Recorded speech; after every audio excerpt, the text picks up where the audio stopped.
Thom Hartmann here on the news. You need to know this. Yesterday, President Obama spoke to a crowd at the National Defense University and laid out his vision for the future of counterterrorism.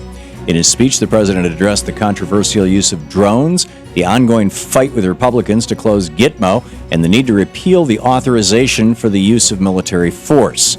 President Obama invoked the words of James Madison, saying no nation could preserve its freedom in the midst of continual war.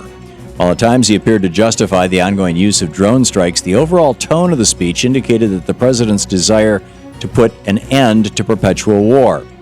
He said, "Our systematic effort to dismantle terrorist organizations must continue, but this war, like all wars, must end." And he called on Congress to stop blocking efforts to close the torture facility at Guantanamo Bay, a prison he said, quote, should have never been opened in the first place, end quote. The speech drew criticism from both the left and the right. Medea Benjamin, co-founder of the anti-war group Code Pink, interrupted the president during his remarks, criticizing his failure to close Gitmo and the civilian drone strike casualties. Republican Senator Saxby Chambliss said that President Obama's remarks will be viewed by terrorists as a victory. It will be difficult, if not impossible, for our president to please both sides, and he will likely be met with resistance in his efforts to conclude this decade-long disaster. Most of that resistance is going to come from those on the right who refuse to acknowledge the damage that these policies have done to our nation and to the world. Those of us on the left should continue to call for an end to the drone program, for the restoration of our right to privacy, and more.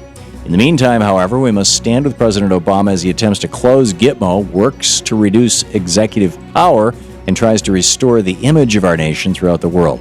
If we don't fight for these changes now, they may never happen. Our president cannot do this alone.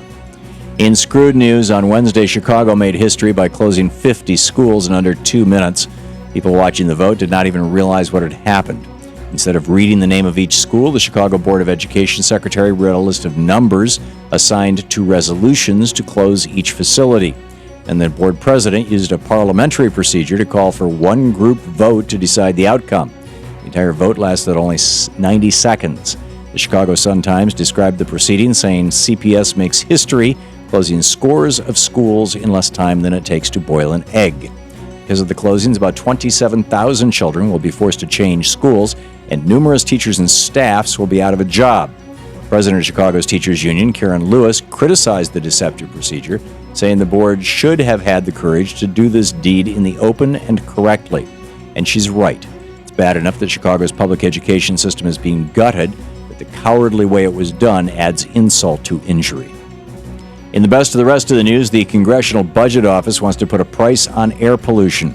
In a recent report, the CBO suggested that lawmakers view a carbon tax as a reflection of society's willingness to pay to reduce the risk of potentially very expensive damage in the future. In other words, while dirty last-century fossil fuels may be cheap in the short term, the long term, the cost to our health and the environment will be monumental.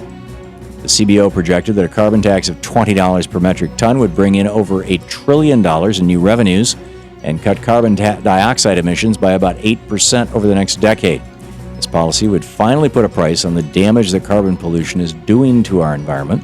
It would also level the playing field and allow green energy technology to compete with over-subsidized oil giants. It's time we start accounting for the true cost of burning fossil fuels.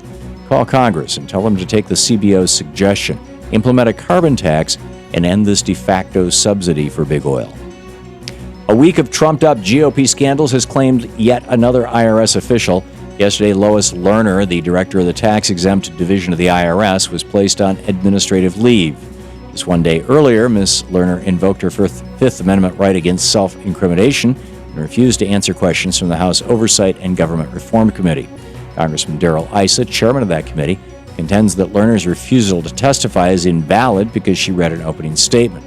Frederick Hill, the communications director for Chairman Issa, said that she remains under subpoena and that the committee is looking at recalling her for further testimony. Lerner's refusal to answer also drew criticism from House Minority Leader Nancy Pelosi, who said the American people deserve answers.